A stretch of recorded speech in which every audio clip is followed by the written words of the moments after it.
Hello and welcome to our team news. My name is Emmanuel Kurada and we'll be taking a look at the stories coming in our news for tonight, starting with the first story coming in South Africa. Nkwebani's land judge in Gordon case saying she overreached. Public Protector Bosisiwe Nkwebani says she will appeal the Pretoria High Court judgment suspending her remedial action against Public Enterprises Minister Pravin Gordhan.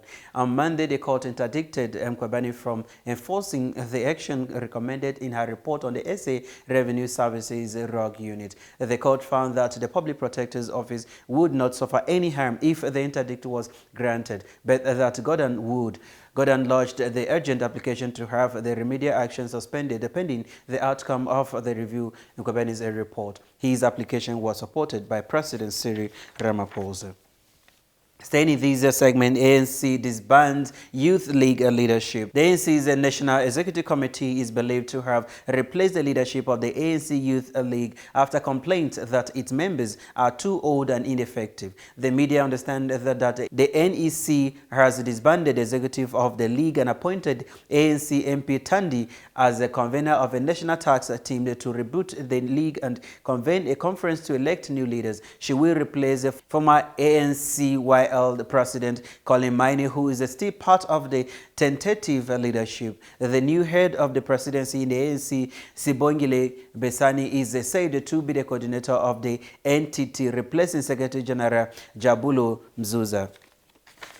And taking a look at the last story coming in this segment, fire kills one leave 1,000 homeless in Cape Town informal settlement. One person has died and over 1,000 others were left homeless after a fire swept through Masipulele's Westland informal settlement in E-section ground-up report. The fire, said by a resident to have been caused by a candle in one of the shacks, started at about midnight and was ultimately contained. When ground-up arrived on the scene, 2 fire trucks stood at one of the pathways to the informal settlement. There was a heavy smell of smoke and residents were rummaging through the debris, some hammering corrugated iron shields to reuse, while others were sitting around looking lost. For Vivian Zinzele, this was the 3rd time she had lost her shacks and belongings to a fire since she moved to E-section in 2006. And those are all the stories we have for you in this segment. After the short break, we will continue in the rest of Africa. Stay tuned. Programs education and entertainment, for spiritual messages uplifting your soul. We are here.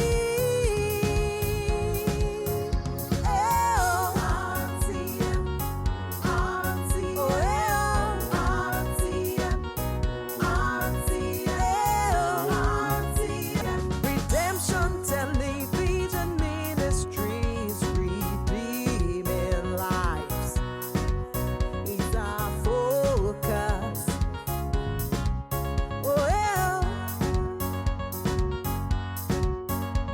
For quality programs, Wahi, education and entertainment, for spiritual messages uplifting your soul. We are here.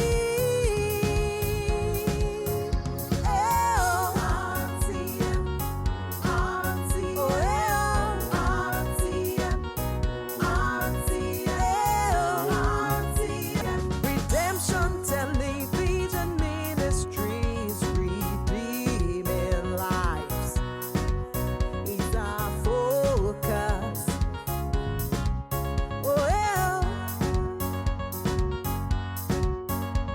For quality programs, Wahi, education and entertainment, for spiritual messages uplifting your soul. We are here.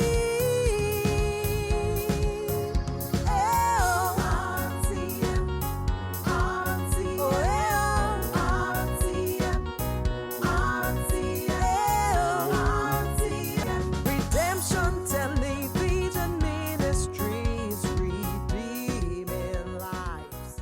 Thank you so much for staying with us. Let's take a look at the stories coming in this segment. U.S. Congressional delegation led by Nancy Pelosi visits Ghana. U.S. House Speaker Nancy Pelosi is in Ghana as the head of a congregational delegation to hold discussions with President Nana Akufo-Addo and to address Ghana's lawmakers. While in Ghana, Pelosi and other members of the U.S. Congress plan discussions on regional security, sustainable and inclusive development, and the challenges of tomorrow, including the climate crisis. Members of the other delegation include the House Majority Whip James Clyburn, Chairwoman of the Congressional Black Caucus Karine Bass, and the Representatives Barbara Lee and John Lewis. Pelosi is also expected to visit the Cape Coast and Elmina Castle to observe the anniversary of the first enslaved Africans being shipped to America. Staying in this segment, Zimbabwe Tourism Minister charged with corruption over pension fund. Zimbabwean Tourism Minister Priska was charged in court with a corruption involving $95 million from the state pension fund after questioning by the newly formed Zimbabwe Anti-Corruption Commission. Priska is the first senior government official to be interrogated by the commission, which was appointed by President Emmerson Mnangagwa last week after he promised tough action against the graft. The prosecution laid out charges ranging from alleged abuse of state pension fund money to finance Priska's political campaigning to direct investment of up to $62 million into a bank against the advice of the Pension Funds Risk Committee. And taking a look at the last story coming in this segment, at least 5 demonstrators shot dead in Sudan's North Kordofan. 5 demonstrators, including 4 students, were shot dead on Monday during a rally in the town of Obeid in central Sudan. 5 martyrs fell under sniper fire during a peaceful rally, said the committee of doctors close to the protest movement in the country through a statement, reporting an unknown number of wounded and without immediately specifying the reason for their protest. Sudan, a poor country with a devastated economy, has been in the grip of a protest movement since December 2018. Initiated after the tripling of the price of bread, the demonstration turned into a protest against the regime that led the army to dismiss and arrest President Omar al-Bashir in April after 30 years in power. After the short break, we will continue with the rest of African stories in Nigeria. Stay tuned. Programs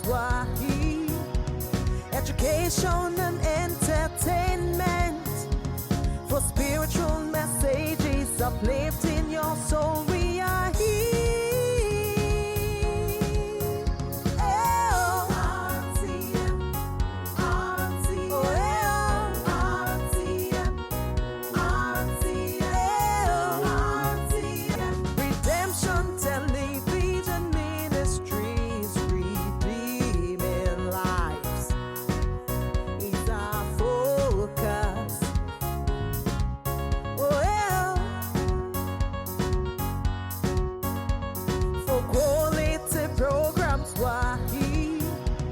Education and entertainment for spiritual messages uplifting your soul. We are here.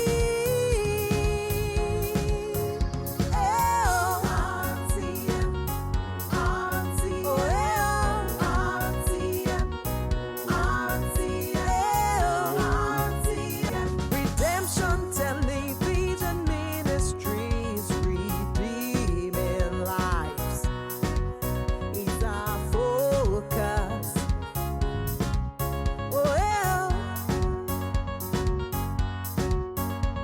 For quality programs, Wahi, education and entertainment for spiritual messages uplifting your soul. We are here.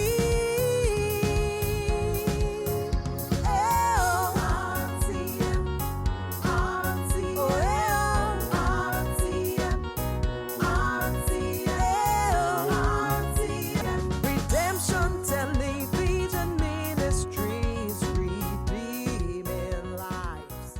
Thank you so much for staying with us. Let's take a look at the stories coming in our Nigerian stories. The Nigeria shared group vows to petition terrorist label. The Islamic Movement of Nigeria has condemned moves to label the group a terrorist organization. Over the weekend, an Abuja court ordered the government to ban the radical shared group on terrorism grounds after a spurt of deadly protest in the capital.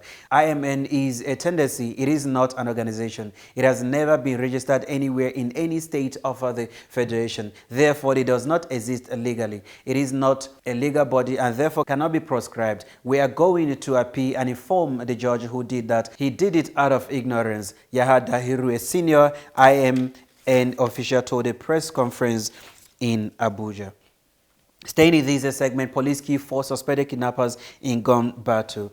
The Taraba State Police Command yesterday said operatives of the command killed 4 suspected kidnappers in a gun battle in Bali local government area of the state. These came less than 1 week after the State Police Command constituted a special anti-kidnapping squad comprising operatives of the Special Anti-Robbery Squad and the Mobile Police in the state.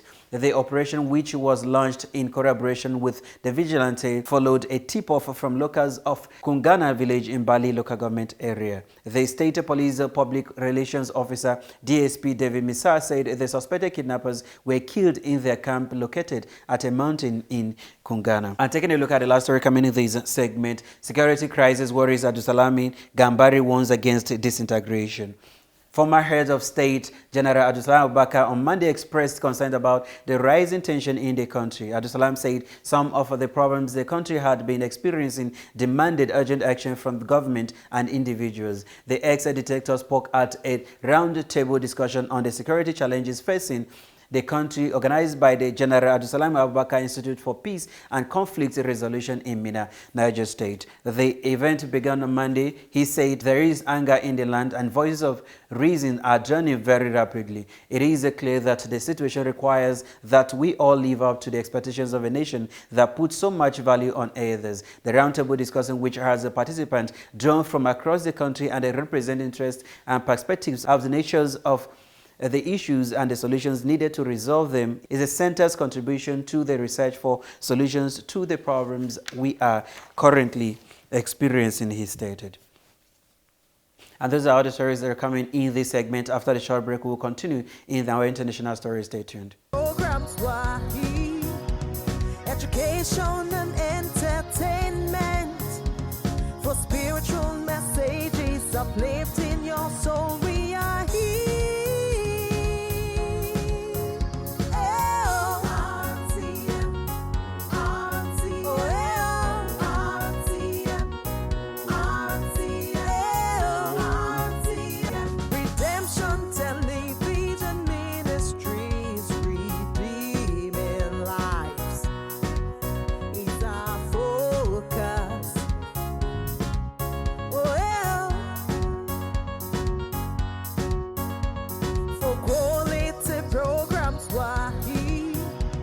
Education and entertainment, for spiritual messages uplifting your soul. We are here.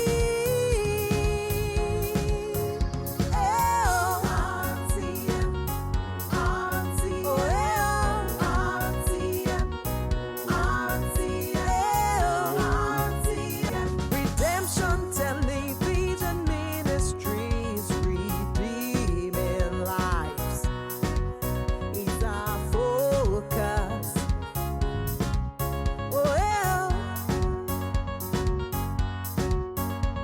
For quality programs, Wahi, education and entertainment, for spiritual messages uplifting your soul. We are here.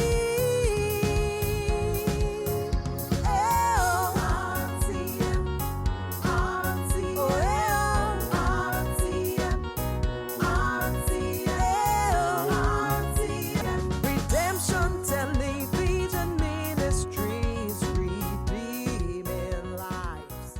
Thank you so much for staying with us. Let's take a look at the stories coming in this segment. UN report says almost 4,000 Afghans killed or wounded in first 6 months of 2019. At least 3,812 Afghan civilians were killed or wounded in the first half of 2019 in the war against Islamic militant group, including a large increase in the number of casualties caused by government and NATO-led troops, a UN report said. The latest casualty figures were released as talks between the Taliban and US officials to end the 18-year Afghan war entered an important stage, with US negotiators aiming to reach a peace deal before September 1st. However, the war has raged on despite such diplomatic efforts, forcing civilians to live under the constant threat of being targeted by militant or being caught up in the ground fighting or becoming inadvertent victims of airstrikes by Afghan government and NATO-led forces. Staying in this segment, Hong Kong protesters disrupted train services and caused commuters chaos. Hundreds of Hong Kong protesters blocked train services during the early morning rush hour, causing commuter chaos in the latest anti-government campaign to roll the former British colony. What started 3 months ago as rallies against an extradition bill that would have allowed people in Hong Kong to be sent to mainland China for trial has now morphed into a wider backlash against the city's government and its political masters in Beijing. Protests that have occurred almost daily, sometimes with little notice, disrupting businesses, piling pressures on Hong Kong's beleaguered government and stretching the city's police force, which some have accused of using excessive force. Activists blocked train doors, playing havoc with services and forcing hundreds of people to stream out of railway stations in search of alternative transport. Taking a look at the last story coming in this segment, Brazil jail riot in Pará State leaves 57 dead as gangs fight. At least 57 people have been killed in a prison riot in Brazil, which saw rival gangs battle for 5 hours, officials say. Gang members from one prison block invaded another part of Altamira jail in Pará State. 16 of the dead were decapitated and the remainder suffocated after part of the prison was set on fire, officials said at a news conference. 2 prison officers who were taken hostage have since been freed. And these are all the stories we have for you in this segment. After the short break, we'll be taking a look at our sports stories. Stay tuned. Programs education and entertainment for spiritual messages uplifting your soul. We are here.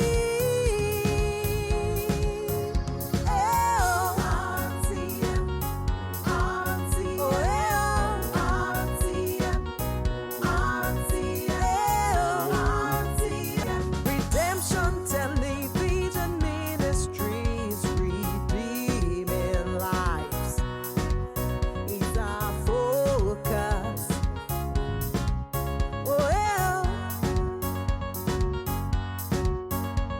For quality programs, Wahi, education and entertainment, for spiritual messages uplifting your soul. We are here.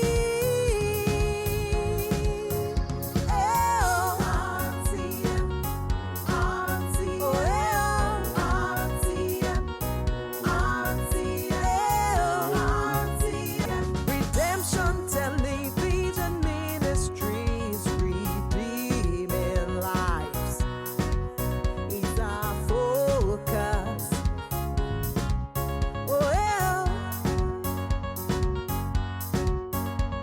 For quality programs, Wahi, education and entertainment, for spiritual messages uplifting your soul. We are here.